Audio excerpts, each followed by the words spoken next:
Friends, இன்னைக்கு வந்து பச்சை பயிரை வச்சு ஒரு குழம்பு தான் செய்ய போகிறோம். குழம்புன்னு சொல்கிறத விட சாம்பார் தான் செய்ய போகிறோம். அது எப்படி செய்யறதுன்றத பார்ப்போம்.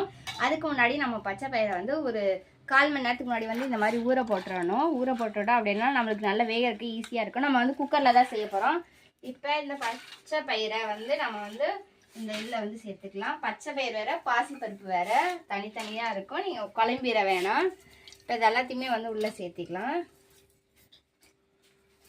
ஓகே, இப்போ எல்லாத்தையும் சேர்த்தாச்சு. இது கூட நான் வந்து தேவையான அளவு தண்ணி ஊற்றிக்கிறேன். நீங்கள் எவ்வளோ பேர் இருக்கீங்களோ அவ்வளோ பேருக்கு சேர்ந்த மாதிரி தண்ணி ஊற்றிக்கோங்க.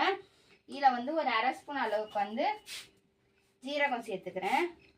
1/2 ஸ்பூன் அளவுக்கு ஜீரகம், அதே 1/2 ஸ்பூன் அளவுக்கு மஞ்சத்தூள்.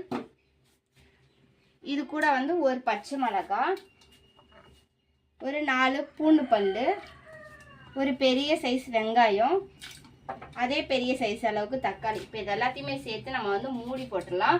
மூடி போட்டு 3 விசில் வந்ததுக்கப்புறம் நம்ம எப்படி இருக்குன்றத ஓப்பன் பண்ணி பார்க்கலாம்.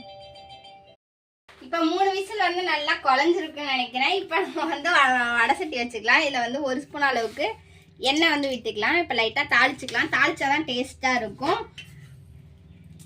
எண்ணெய் 1 ஸ்பூன் விட்டுட்டு 1/2 ஸ்பூன் அளவுக்கு கடுகு வந்து சேர்த்துக்கலாம். நீங்களாம் இந்த பச்சை பயிர் சாம்பார் சாப்பிட்ருக்கீங்களா அப்படின்றத கமெண்ட்ல சொல்லுங்க. ட்ரை பண்ணல அப்படின்னா இது பார்த்ததுக்கப்புறம் ட்ரை பண்ணி பாருங்க, சூப்பரா இருக்கும். இது கூட காஞ்ச மிளகாய், பட்டை மிளகாய் வந்து 2 சேர்த்துக்கிறேன். உங்களுக்கு காரத்துக்கு தகுந்த மாதிரி சேர்த்துக்கோங்க. 2 கொத்து கருவேப்பிலை வந்து சேர்த்துக்கிறேன். இது சேர்த்ததுக்கப்புறம் நம்மளோட குக்கரை வந்து ஓப்பன் பண்ணி பார்த்துடலாம். ஓப்பன் பண்ணோன்னே அப்படிதான் இருக்கு. இப்போ இதே நல்லா கடைச்சி விட்டுட்டு